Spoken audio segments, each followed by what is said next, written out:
a movimentação toda era sempre feita por trens blindados, por rotas secretas, e como protocolo de sigilo, eles desenvolveram códigos de rádio, né? Que é o famoso maruta, tronco de madeira, que era usado para os prisioneiros e que era uma estipulação que vinha do que já era usado tradicionalmente para o chinês. Né? Ou seja, o chinês não é gente, o chinês é madeira, é um tronco. O que você faz com um tronco de madeira? Você corta, você constrói uma casa, você bota ele pra se ver um objeto. Né? E cultura, quando eles falavam de cultura, eles estavam falando das bactérias, dos agentes patológicos. Né? A esmagadora maioria dessas pessoas que foram vitimizadas, elas eram ou prisioneiros de guerra ou civis. Dentre os prisioneiros de guerra, a gente tem uma esmagadora maioria de chineses, quase 80% das pessoas que foram capturadas via guerra eram chineses, em operações que eram chamadas de Sanko, que significa limpeza. Né? Eles passavam o rodo capturando o quanto eles podiam. Eles também faziam testes com os soviéticos, principalmente os pilotos de avião, cujos aviões tinham sido abatidos na fronteira do Manchukuo com a União Soviética. Manchukuo, esse estado fantoche que eles criaram ainda em 1931. Né?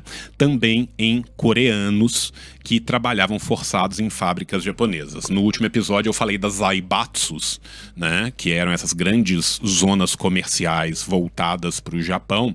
Quando faltava gente, eles iam lá na zaibatsu, pegavam o coitado do coreano que estava trabalhando lá forçado. Lembrando, gente, que a dominação nipônica na Coreia era tão cruel que as pessoas eram rebatizadas com nomes japoneses e não podiam usar seus nomes coreanos na rua.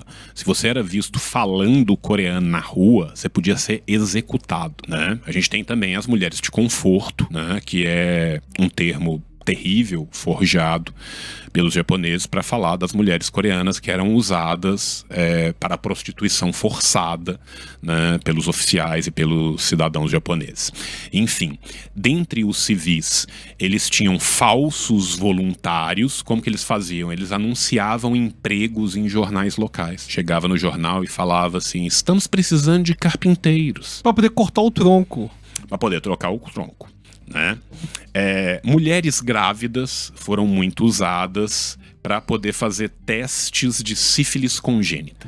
Cara, a gente fica até mal, né? Assim, é tão desconfortável. Cara, tinha teste de congelamento que pegava um membro do cara, congelava e depois testava como que descongelava mais rápido. Então jogava água quente, jogava fogo diretamente. Tinha teste com arma, pegava as armas e ficava usando. Não, tinha teste com ácido, tinha teste com tudo, né? Tem todo esse processo de desumanização que é muito análogo, inclusive, aos processos que foram conduzidos na Europa, seja no Holocausto, seja no Porrajmós. Se você perdeu o nosso último episódio, volte, ouça, curta, compartilhe, entre no clube de canais e assine o Catarse. Isso. Depois que você fez isso tudo... Me compra um Switch 2. Tá, isso. Depois que você fez isso tudo, você vai ver que lá no começo do primeiro episódio, a gente falou do Porrajmós, que era o genocídio dos povos de origem cigana. Ele foi muito conduzido na Itália, tá? A Itália tinha centenas de unidades prisionais para esses povos, obviamente também, né, nos campos de concentração nazistas, né? E o que tem em comum aqui?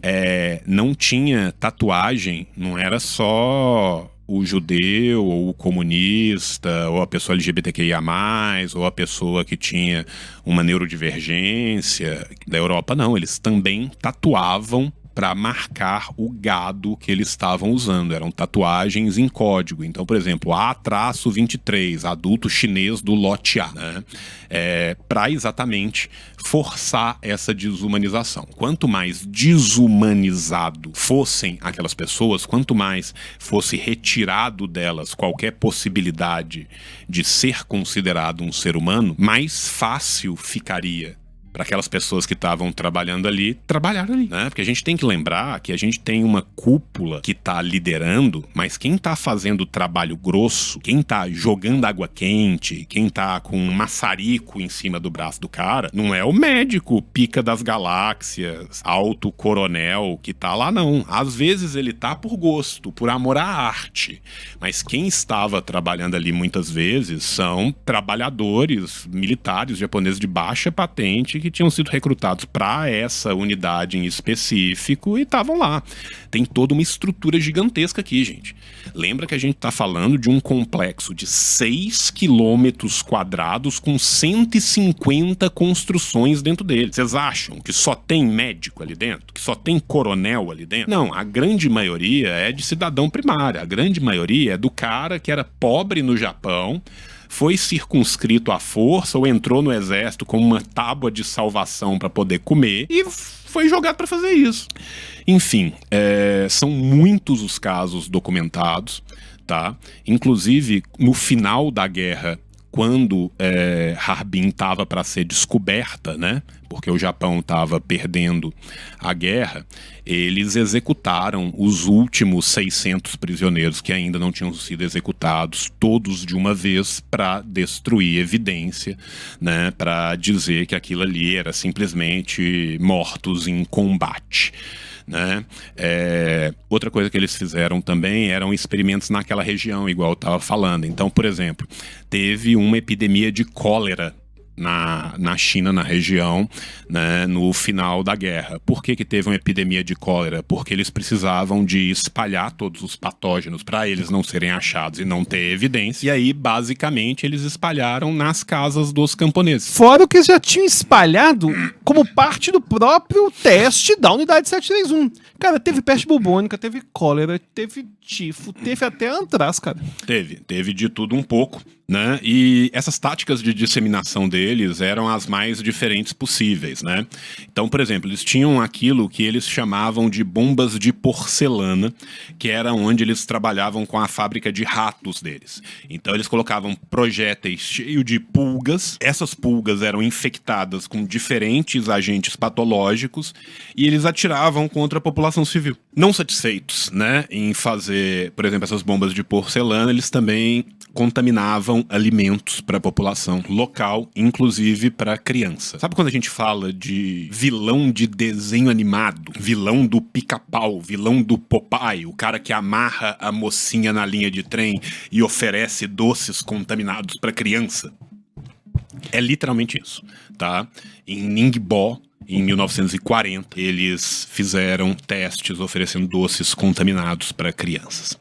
A estimativa de mortes das epidemias induzidas, mais as pessoas que foram sacrificadas para esse experimento, suplanta as 200 mil pessoas. Tá? Nós estamos falando aqui de 200 mil mortos, pelo menos, a partir das experiências que foram levadas a cabo pela unidade 731, tá? E tem uma coisa que eu quero Vou te comentar sobre passar isso. aqui, cara, pra você poder falar mais a fundo, Dos né? experimentos? Dos experimentos. Mas, por exemplo, é muito comum alguém pode argumentar, né, de forma escrota, no comentário assim: ah, mas tivemos algo que dizimou, por exemplo, no Congo, enfim, na África, a gente não sabe, uma questão cultural. Beleza, eu concordo. Mas tá falando de algo que nos impacta culturalmente. Ou seja, quando a gente tá falando de experimentos que ficaram escondidos na Segunda Guerra Mundial, é um evento que o Brasil participou. Eu não tô pegando um evento colonialista que não tem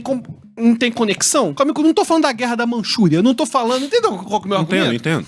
Como que no livro de história isso foi apagado? Eu tô falando de algo que a nossa cultura estuda todos os anos. E fica sempre com aquela ideia que o Japão foi meio bobão. Sabe, tipo, o Japão, a Itália fez e aconteceu, a Alemanha fez e aconteceu, e o Japão tava lá só. Não, peraí. Não, e isso é uma necessidade também que a gente tem que entender que foi criada no pós-guerra. Essa é uma necessidade de, entre aspas, deixar o Japão menos exposto por aquilo que ele fez, porque se precisa do Japão como contenção da expansão do medo vermelho pela Ásia inteira. A porra da China já estava virando comunista, termina de virar em 1950, a União Soviética já era, a Mongólia já era, metade da Coreia já era, né? E só não foi a Coreia inteira por causa de uma intervenção massiva militar estadunidense na Guerra da Coreia, que vai dizimar a população coreana. No final da guerra, os caras não tinham mais estrutura para atirar e começaram a atirar em represa para ver a água descendo. Né?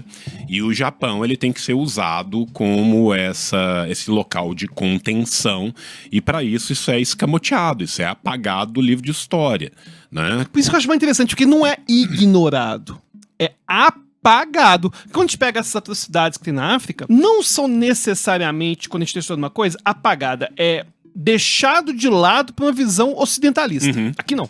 Meu livro tava escrito isso. Pera aí, não vai estar escrito isso não. Vou apagar esse negócio aqui. Tanto, assim, no próprio Japão, o próprio Japão só começa a estudar a existência da unidade 731 a partir dos anos 2000. O que eu acho engraçado é que vira e mexe alguém fala de massacre da Praça Celestial.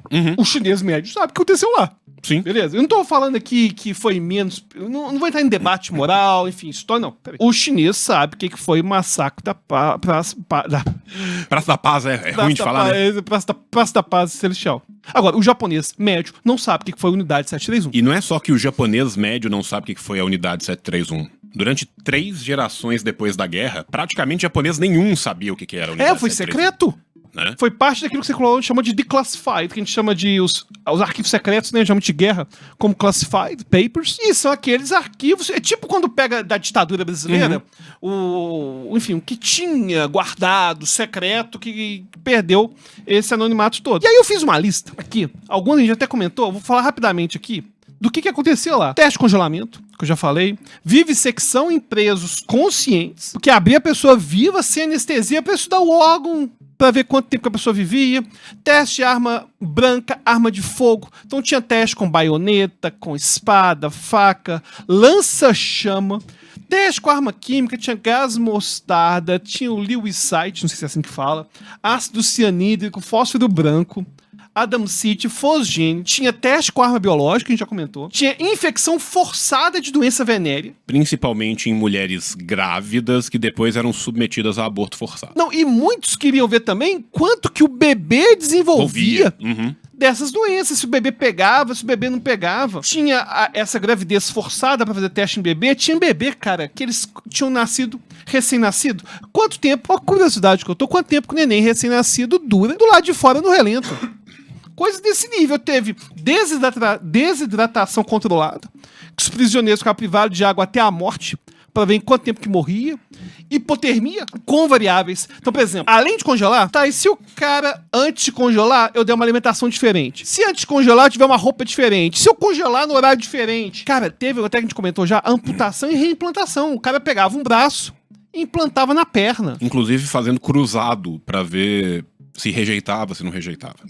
Teve transfusão de sangue animal, eles pegavam sangue de cavalo, fazia transfusão no ser humano. Pegava água do mar e fazia transfusão de água do mar no ser humano.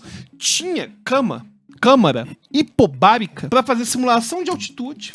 Descompressão. Para fazer descompressão abrupta. Exatamente. Né? O que acontece com o ser humano se do nada ele foi exposto à altitude que um avião viaja? 20 mil pés, 30 Exatamente. mil pés. Ver o corpo se ele explode, o quanto que explode. Cara, tinha experimento com radiação. Queria ver o quanto que a radiação causa de câncer, o quanto que a radiação causa de esterilidade, o quanto que a pessoa precisa ficar exposta para morrer. Cara, tinha um experimento que a gente não comentou aqui, que tá aqui que eu busquei. Prisioneiros que eram girados em alta velocidade até perder a consciência e morrer. Que eram experimentos com centrífuga, para ver como que o ser humano reage a forças de gravidade extremas. Força G extrema. Enterro e cremação de vivo. Enterrava o cara vivo e quanto que vivia. Essas curiosidades. Tinha teste com bomba, teste com arma de fogo. Teve, já comentei, né, da infecção das comunidades inteiras na China, que acontecia. Estudo de fome, privação de nutriente, exposição forçada à doença. Você até comentou já da peste bubônica. E ainda tinha esse museuzinho das partes humanas para poder ver o como que eram os pés chineses, como que eram as cabeças coreanas. Enfim, então é um negócio absurdo. E é um negócio absurdo, né? E assim, a gente tá falando desses testes todos e tudo que você imaginar, gente, esses caras fizeram, saca? Então assim, vamos começar a vivissecção e vamos remover cada um dos órgãos separadamente pra ver o que acontece, quanto tempo que fica sem, o que dá ruim ou se consegue sobreviver. E eu não preciso dizer, né, gente, que isso não era feito com anestesia. Essas pessoas estavam conscientes enquanto esses experimentos eram tocados, né, eram feitos. E isso tudo era baseado em falsos protocolos com muitas aspas científicos, né? Não é só o Mengele que tinha essas ideias.